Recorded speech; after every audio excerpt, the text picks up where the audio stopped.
بسم اللہ الرحمن الرحیم۔ السلام علیکم۔ وہ شخص جہاں سے بھی گزر رہا تھا، لوگ مڑ مڑ کر اسے دیکھ رہے تھے۔ تیز چلچلاتی دھوپ سورج سر پر کھڑا تھا، لوگ اپنے سروں پر بغیر سائے کے باہر نہیں نکل پا رہے تھے۔ انہیں اپنا دماغ پگھلتا ہوا محسوس ہوتا تھا، لیکن وہ شخص اس قدر ضعیف ہونے کے باوجود بغیر کسی سائے کے مسلسل چلتا چلا جا رہا تھا۔ اس کی عمر 60 سال کے لگ بھگ لگ رہی تھی، قد میں بمشکل 5 فٹ تک لگتا تھا، کمر ذرا جھکی ہوئی تھی اور ہاتھ میں ایک عصا پکڑا تھا۔ نہ جانے وہ کب سے سفر کر رہا تھا، لوگ اپنے کام چھوڑ کر مڑ مڑ کر اسے دیکھ رہے تھے، جو نہ کسی سے بات کر رہا تھا نہ کسی سے کوئی چیز لے رہا تھا۔ اس کی سانس لینے کی آواز اس قدر اونچی تھی کہ سینے کی کھڑکھڑاہٹ آس پاس موجود لوگوں کو سنائی دے رہی تھی۔ ایک شخص کو اس پر ترس آنے لگا جس کی عمر 40 سال تھی۔ اس بوڑھے ضعیف کی حالت دیکھ کر وہ فوراً ایک کاسے میں پانی بھر کر اس کی جانب آنے لگا۔ اس شخص نے ایک رومال نما بڑا سا کپڑا اپنے سر سے کندھوں پر ڈال رکھا تھا۔ اس کا چہرہ کسی پر واضح نہیں تھا۔ جیسے ہی وہ شخص کاسا لیے اس کے قریب گیا کہ تبھی ہوا کے ایک گرم تھپڑ نے اس کے چہرے کی ایک جانب سے رومال کو تھوڑا سا ہٹا دیا۔ اس کی شکل دیکھ کر وہ 40 سالہ شخص بوکھلا کر زمین پر گر چکا تھا۔ پانی کا کاسا ہاتھ سے چھوٹ چکا تھا۔ اسے یوں بوکھلایا ہوا دیکھ کر لوگ مزید تجسس میں مبتلا ہو چکے تھے، گھبرا کر دیکھنے لگے کہ کیا ہو گیا، جبکہ وہ بوڑھا شخص رکا نہیں تھا۔ وہ اپنے ہی دھیان میں بس اس سمت کو چلتا جا رہا تھا جہاں پر سلطان محترم کا محل موجود تھا۔ وہ جیسے جیسے محل میں جا رہا تھا، ہر کوئی اسے دیکھ کر ایک عجیب سے سحر میں مبتلا ہو رہا تھا۔ لوگ خود بخود ہی اس کا راستہ چھوڑ رہے تھے۔ جس شخص نے اس کا چہرہ ایک جانب سے دیکھا تھا، وہ لوگوں کو اس کے چہرے کے زاویے بتا رہا تھا، ہرگز یہی کہہ رہا تھا کہ یہ عجیب الخلقت بابا آخر محل میں کیوں جا رہا ہے۔ کئی لوگ ایسے تھے جو اس کے پیچھے چلتے چلتے سلطان کے محل تک پہنچ گئے تھے تاکہ اندازہ لگا سکے کہ یہ شخص یہاں پر آیا کس لیے ہے۔ معمول کے مطابق دربار لگایا ہوا تھا۔ سلطان محترم اپنی نشست پر براجمان تھے۔ آس پاس کھڑے دربان اپنے ہاتھوں میں پنکھے سے سلطان محترم کو ہوا دے رہے تھے۔ سلطان محترم ایک ضروری موضوع پر وزیر سے زیر بحث تھے، جبکہ سامنے دربار کے مرکزی دروازے پر انہیں ایک بوڑھا کمزور دکھائی دیا جو اپنے ہاتھ میں موجود عصا دکھاتا آگے بڑھتا چلا جا رہا تھا۔ اس کے پیچھے 10-15 لوگ بھی چلتے ہوئے آ رہے تھے۔ سلطان محترم نے جب اتنے ضعیف شخص کو اور وہ بھی اتنے چھوٹے قد کے شخص کو دیکھا تو تشویش میں مبتلا ہوئے تھے۔ یہ شخص اس علاقے میں نیا تھا اور آج سے پہلے سے کسی نے اسے یہاں پر نہیں دیکھا تھا۔ وہ کافی تھکا ہوا سا بھی محسوس ہوتا تھا۔ چلتا چلتا سلطان محترم کے قریب آیا اور سر جھکا کر اپنی بھاری بھرکم آواز میں کہنے لگا، سلطان اکرم، میرا سلام اپنی بارگاہ میں قبول فرمائیے۔ اس کے سینے کی کھڑکھڑاہٹ اتنی اونچی تھی کہ لوگ گھبرا چکے تھے۔ سلطان محترم نے فوراً اس شخص کے لیے کرسی منگوائی اور اسے بیٹھنے کا کہا، لیکن وہ وہیں پر کھڑا سلطان محترم کے پاس تخت کے قریب موجود زینوں پر بیٹھ چکا تھا۔ کہنے لگا، میری کیا مجال جو سلطان محترم کے سامنے کرسی پر بیٹھوں، میں سلطان کے قدموں میں بیٹھوں گا۔ اس کے لیے فوراً مشروب کا انتظام کیا گیا۔ پانی پینے کے بعد سلطان محترم سے عرض کرنے لگا، سلطان محترم، آپ کا یہ ادنا سا غلام دمشق سے یہاں پر آیا ہے۔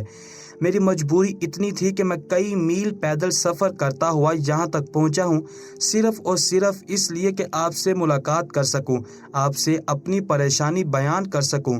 بڑے بڑے دانشوروں سے آپ کا نام سنا ہے، آپ کی تعریفیں سنی ہے کہ آپ اس قدر انصاف پسند ہیں اور ہر الجھے ہوئے راز کو سلجھا دیتے ہیں۔ آپ ہر طرح کے علم رکھتے ہیں۔ یہی وجہ بنی کہ میں یہاں پر چلا آیا۔ یہ جانتا ہوں کہ آپ مجھے مایوس ہونے نہیں دیں گے۔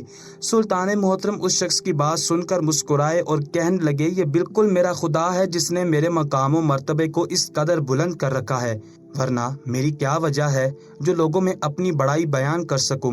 اس کے بعد اس 60 سالہ شخص نے اپنے چہرے سے پردہ ہٹا دیا۔ جیسے اس کے چہرے سے پردہ ہٹا تو دربار میں بالکل خاموشی چھا چکی تھی۔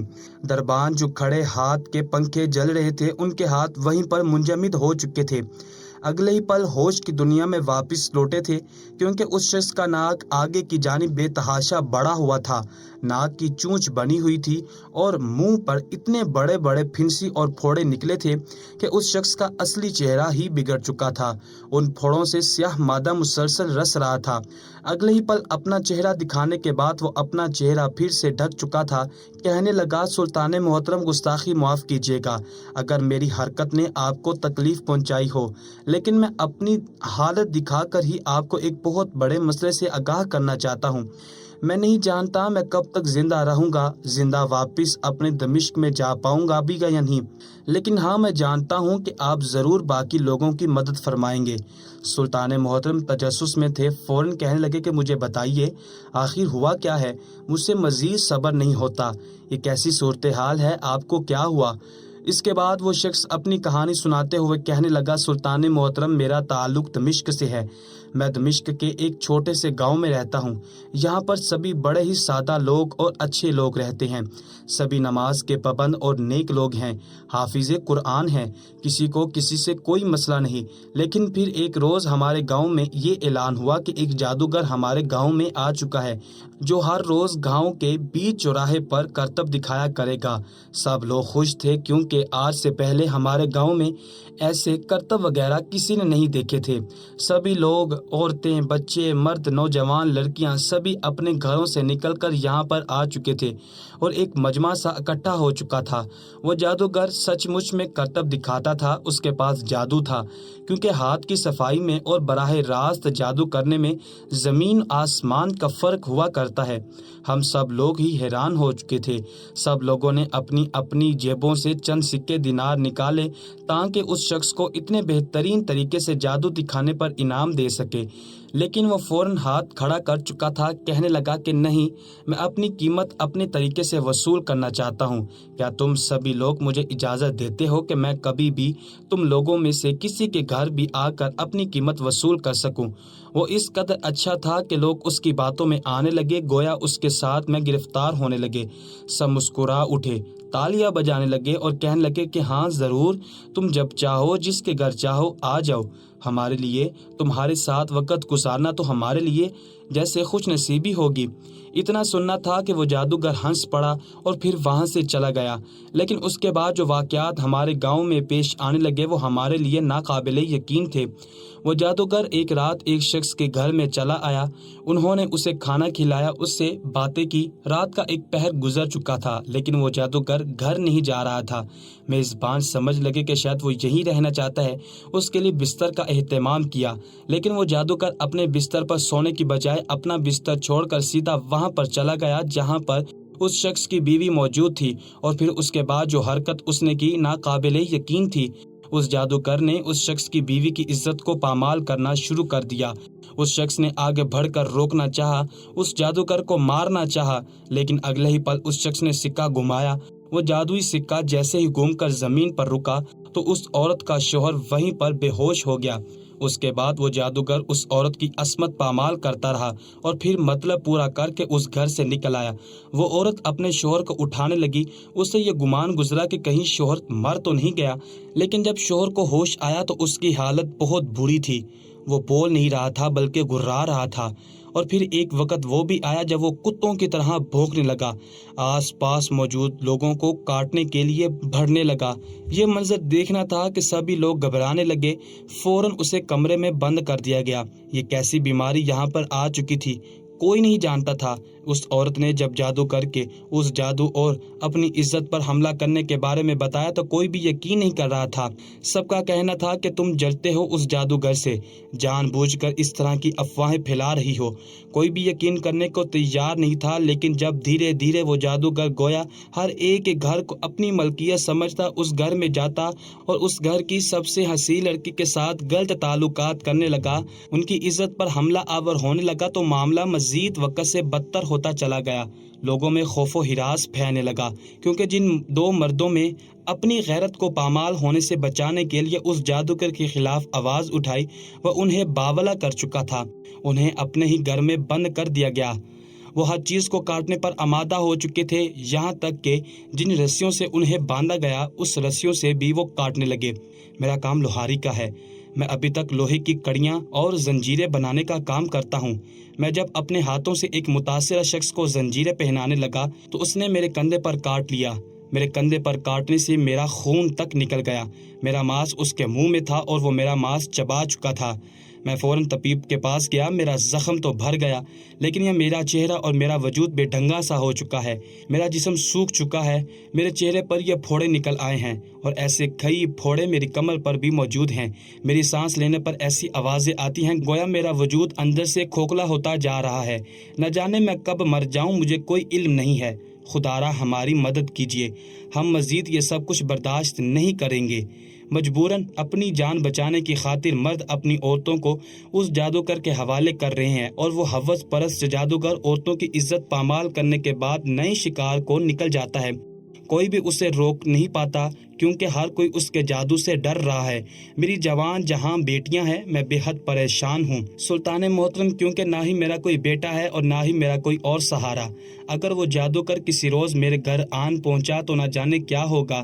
میں نے اپنے گھر پر آیت الکرسی پڑھ کر دم کر رکھی ہے، اور گھر کے چاروں اور آیت الکرسی کا حصار باندھ کر آیا ہوں، اور اپنے گھر کی امان اپنے رب کے سپرد کر کے آیا ہوں کہ میرے بعد میری بیٹیوں کی حفاظت فرمانا۔ میرے پاس تو میری عزت کے سوا کچھ بھی نہیں ہے۔ میری حالت دیکھ کر میری بیٹیاں بہت روتی ہیں۔ سلطان محترم نے جب اس شخص کی حالت دیکھی تو ان کی آنکھوں میں بھی آنسو آ چکے تھے، لیکن اس سے بھی کہیں زیادہ وہ اس جادوگر پر غصہ تھے جو اپنی طاقت کا ناجائز استعمال کر رہا تھا۔ جس طرح کی معلومات اس شخص نے سلطان محترم کو دی تھی، سلطان محترم نے ان معلومات پر غور کیا اور پھر گہری سانس خارج کر دی۔ اس ضعیف شخص کو شاہی طبیب کے سپرد کر دیا گیا۔ شاہی طبیب سے کہا کہ اس کا معائنہ کیا جائے، دیکھا جائے کہ یہ کس قسم کے پھنسی پھوڑے نکلے ہیں۔ مکمل طور پر صحت یاب اس بزرگ کو کر کے بتایا جائے کہ اس بیماری کا توڑ کیا ہے، اور جن لوگوں کو اس جادوگر نے باولا کر دیا ہے اس کا آخر کیا علاج ہو سکتا ہے۔ سلطان محترم نے ساری ذمہ داری شاہی طبیب پر ڈالی تھی، خود بھی سوچ و بچار کرنے لگے تھے۔ جلد از جلد اس معاملے کے بارے میں سوچ لینا ضروری تھا، ورنہ کچھ بھی ہو سکتا تھا۔ سلطان محترم کے لیے ہر ایک شخص انتہائی عزیز تھا۔ بات ان کی غیرت پر بن گئی تھی، کیونکہ اسلام کی ہر بہن بیٹی انہیں بالکل عزیز تھی۔ اس سلطان محترم کچھ سوچ بچار کرنے لگے۔ کتنی ہی دیر بند کمرے میں شاہی طبیب کے ساتھ باتوں میں مشغول رہے، اور پھر سلطان محترم جب کمرے سے باہر آئے تو 2 سپاہیوں کو اپنے قریب بلایا۔ دونوں سپاہی جلدی سے سلطان محترم کے پاس آئے تھے، اور پھر سلطان محترم نے ان سے جو بات کی سن کر وہ سپاہی بھی حیران ہوئے تھے۔ سلطان محترم نے ان سے کہا کہ شاہی استبل میں موجود اعلیٰ نسل کے گھوڑوں کے منہ کی جھاگ میرے پاس لے کر آؤ۔ سلطان محترم کی یہ بات سن کر وہ حیران ہو چکے تھے۔ دونوں سپاہی سوچ میں مبتلا تھے۔ چلتے چلتے استبل تک تو آ چکے تھے، لیکن یہ سوچنے لگے کہ اتنی زیادہ جھاگ ہے کہ سلطان محترم کا دیا ہوا کاسا بھر جائے۔ آخر اتنی جھاگ وہ کہاں سے لے کر آئیں؟ اتنی جھاگ تو گھوڑے کبھی بھی کھانا کھانے کے بعد اپنے منہ سے نہیں نکالتے۔ وہ اسی سوچ میں گم تھے کہ جب شاہی طبیب کا ایک شاگرد ان کے پاس آیا اور ایک تھیلی ان کو تھما دی، کہنے لگے کہ یہ چارے میں ملا کر گھوڑوں کو کھلا دو۔ ان سپاہیوں نے ایسا ہی کیا تھا۔ وہیں دوسری جانب سلطان محترم نے کچھ سوچا اور پھر ایک کنیز کو اپنے پاس بلایا۔ یہ سلطان محترم کی خاص کنیز تھی۔ بعض دفعہ بیس بدل کر جہاں بھی خبری کے لیے جانا ہوتا تو یہ کنیز کسی فنکارہ سے کم نہیں تھی۔ اداکاری بھی کر لیتی تھی اور بیس بدل کر کئی زبانوں میں مقابل سے بات بھی کر لیا کرتی تھی۔ آج بھی سلطان محترم کو اس کی ضرورت آن پہنچی تھی۔ کنیزہ کو بلا کر سارے معاملات سے آگاہی دینے لگے تو وہ کنیز فوراً سے مان گئی۔ سلطان محترم نے اگلی صبح فجر کی نماز ادا کی اور پھر کنیز کو ساتھ لے کر دمشق کی جانب روانہ ہو گئے۔ ایک طویل مسافت کے بعد اس مقام پر پہنچ چکے تھے جہاں پر وہ گاؤں تھا جس کے بارے میں ضعیف نے بتایا تھا۔ بوڑھے ضعیف کا علاج ہو چکا تھا۔ شاہی طبیب نے علاج کھوج نکالا تھا، لیکن ابھی بھی بہت سے راز تھے جن سے پردہ اٹھانا ضروری تھا۔ اس بوڑھے شخص کو پہلے ہی سپاہیوں کے ساتھ دمشق کے لیے روانہ کر دیا گیا تھا تاکہ سلطان محترم کے رہنے کے لیے وہاں پر رہائش ڈھونڈی جا سکے۔ اس بوڑھے شخص کے گھر کے ساتھ ہی ایک گھر خالی موجود تھا جس کو ایک امیر تاجر چھوڑ کر جا چکا تھا، کیونکہ اس کا ماننا تھا کہ اگر وہ یہاں رہا تو اس کی عزت کو یہ جادوگر کسی نہ کسی روز آ کر خراب کر دے گا، اس لیے اس نے یہ گھر چھوڑ کر جانا ہی بہتر سمجھا تھا۔ سلطان محترم اس گھر میں رہائش پذیر ہو گئے۔ کنیز بھی ان کے ساتھ ہی سبھی لوگ اپنی عورتوں کو گھر سے باہر نہیں نکلنے دیتے تھے۔ جو بھی کام ہوتا گھر سے خود جا کر لیا کرتے۔ اس روز جادوگر اس گاؤں میں ٹہل رہا تھا، ہنس ہنس کر ہر گھر کے باہر جا کر مہر لگا رہا تھا کہ آج کس گھر جا کر وہ عورت کھائے اور رات کس کے پہلو میں گزارے کہ تبھی اسے گلی میں ایک حسینہ اٹھلاتی ہوئی چلتی دکھائی دی۔ جادوگر نے جب ایک حسینہ کو گلی میں جاتے ہوئے دیکھا تو اس کی دودھیا رنگت دیکھ کر جادوگر کھل اٹھا تھا۔ اگلے ہی پل ایک صدا فضا میں بلند ہوئی گویا فتح کا جشن منا رہا ہو، اور پھر ٹھٹکلیاں کرتا اس گلی میں چلا آیا جہاں پر وہ لڑکی اسے دکھائی دی تھی۔ جیسے ہی اس لڑکی نے اس جادوگر کو دیکھا تو اگلے ہی پل ایک باریک سے دوپٹے سے اپنا چہرہ چھپا کر وہ گھر کے اندر بھاگ گئی۔ جادوگر گلی میں جھوم کر ہنسنے لگا تھا، کہنے لگا آج سے پہلے نہ کوئی حسینہ مجھ سے بچ پائی اور نہ ہی اب میرے چنگل سے آزاد ہو پائے گی۔ ارے میرا تو پیشہ ہی یہی ہے کہ میں حسیناؤں کو ان کے گھر میں سب کے سامنے اپنا نشانہ بناتا ہوں اور کوئی چاہ کر بھی میرا کچھ نہیں کر سکتا۔ مغرورانہ ہنسی اس جادوگر کے لبوں پر پھیلی ہوئی تھی۔ وہ تیز تیز قدم اٹھاتا اس گھر تک آیا، گھر کے دروازے پر دستک دینے لگا، لیکن تبھی دروازہ پیچھے کھلتا چلا گیا۔ وہ جادوگر گھر میں داخل ہو چکا تھا، آس پاس نظر دوڑانے لگا، کہنے لگا کوئی ہے اس گھر میں جو میری میزبانی کر سکے۔ چلتا چلتا وہ دالان میں آیا تھا کہ جب ایک جانب سے ایک بوڑھا شخص نکل کر سامنے آیا۔ اس بوڑھے شخص کے پیچھے ہی وہ حسین لڑکی چھپی ہوئی تھی، کافی ڈری سہمی لگ رہی تھی۔ وہ بوڑھا شخص کہتا رہ گیا کہ میرے گھر میں داخل مت ہو، خبردار جو تم نے میری عزت کی طرف میلی آنکھ سے بھی دیکھا۔ لیکن وہ جادوگر اس بوڑھے شخص کو دھکا مار کر زمین پر گرا چکا تھا، اور اگلے ہی پل اس کمرے میں داخل ہو کر اس نے کمرے کو اندر سے بند کر دیا۔ ایک حقارت اور کمینگی سے بھرا ہوا کہکا اس وقت فضا میں گونجا تھا۔ اس جادوگر نے اپنے فریبی نظروں سے پلٹ کر پیچھے دیکھا تو کمرہ بالکل خالی تھا۔ ایک پل کو جادوگر بالکل سنجیدہ ہو چکا تھا۔ اس کمرے میں ابھی تو حسینہ موجود تھی، اچانک کہاں غائب ہو چکی تھی۔ کمرے میں سامان موجود تھا، وہ ہر ایک چیز کو دیکھنے لگا، پھر قدم بڑھاتے ہوئے آگے آنے لگا، پھر اونچی آواز میں بولا، لڑکی تم اپنے باپ کو کسی باولے کتے کی طرح بھونکتے ہوئے دیکھنا نہیں چاہتی تو جو میں کہتا ہوں وہ کرنے کو تیار ہو جاؤ۔ اگر تو تم پیاس سے نہیں مانتی تو یہ بات بھی اپنے ذہن نشین کر لو کہ مجھے نازک کلیاں مسلنے کا بے حد شوق ہے۔ اسے عقب سے اس لڑکی کی آواز سنائی دی جو اس کے عقب میں کھڑی رو رہی تھی، کہنے لگی خدارا مجھے کچھ مت کرنا، میں بڑی ہی نیک اور پاک دامن لڑکی ہوں، آج تک کسی نے میری عزت پر ہاتھ ڈالنے کی کوشش نہیں کی، تم بھی میرے قریب مت آنا ورنہ بسم کر دیا جاؤ گے۔ یہ بات اس جادوگر کو انتہائی بری لگی کہ اس کے سامنے کوئی اور چلائے، وہ غصے سے آگ بگولا ہو چکا تھا۔ جیسے ہی آگے بڑھا تاکہ اس لڑکی کو پکڑ سکے کہ تبھی کمرہ بالکل اندھیرے میں ڈوب گیا۔ کمرہ اندھیرے میں ڈوبنا تھا کہ وہ لڑکی جو سامنے کھڑی تھی وہ بھی غائب ہو چکی تھی۔ جادوگر اب صحیح معنوں میں ڈرنے لگا تھا کہ تبھی آگ بھڑکنے کی آواز آئی۔ جادوگر جب پلٹ کر پیچھے دیکھا تو اس کا وجود کانپ سا چکا تھا، کیونکہ اس کے پیچھے ایک بڑا سا آگ کا ہاون جل رہا تھا۔ آگ کی شدت اس قدر تیز تھی کہ آگ میں اسے ناچتے ہوئے لوگ دکھائی دینے لگے تھے۔ وہ آگ کے انگاروں پر ہوتا ہوا رقص دیکھ رہا تھا۔ کتنی ہی دیر تو وہ جادوگر اپنی جگہ سے ہل نہ سکا۔ وہ گھبرانے لگا، جیسے جیسے آگ کی تپش تیز ہو رہی تھی، شاید اسے یقین آ چکا تھا کہ وہ اپنے جادو کے بل پر جس لڑکی کی عزت پر حملہ کرنے کے لیے یہاں پر آیا تھا وہ خود بھی بہت بڑی جادوگرنی تھی۔ وہ گھبرا گیا، اپنے سوکھے لبوں پر زبان پھیرنے لگا، کہنے لگا کہ دیکھو اگر یہ تمہارا کوئی کمال ہے تو میں تمہارے کمال کو سراہتا ہوں، لیکن مجھے اپنے اس چکر میں مت پھنساؤ۔ ہم دونوں اگر ایک ساتھ مل کر ان گاؤں والوں کی نیندیں حرام کر دیں گے تو یقین مانو دونوں کو ایک ساتھ خوش نصیبی ہوگی۔ لیکن اس سے پہلے کہ وہ مزید کچھ بولتا، اس کے کانوں کے قریب بے حد اونچی آواز میں موسیقی کا اوزار بجا تھا۔ اسے اپنے کانوں کے پردے پھٹتے ہوئے محسوس ہوئے تھے۔ وہ زمین پر گرا اور پھر ایک جھٹکے سے دروازہ کھل چکا تھا۔ سامنے سلطان محترم کھڑے تھے۔ سلطان محترم کو اپنے سامنے دیکھ کر وہ شخص گھبرا سا گیا، بربرا کر آس پاس دیکھنے لگا، بھاگنے کا کوئی راستہ تلاش کرنے لگا، لیکن سپاہیوں نے آگے بڑھ کر اس جادوگر کو پکڑ لیا تھا۔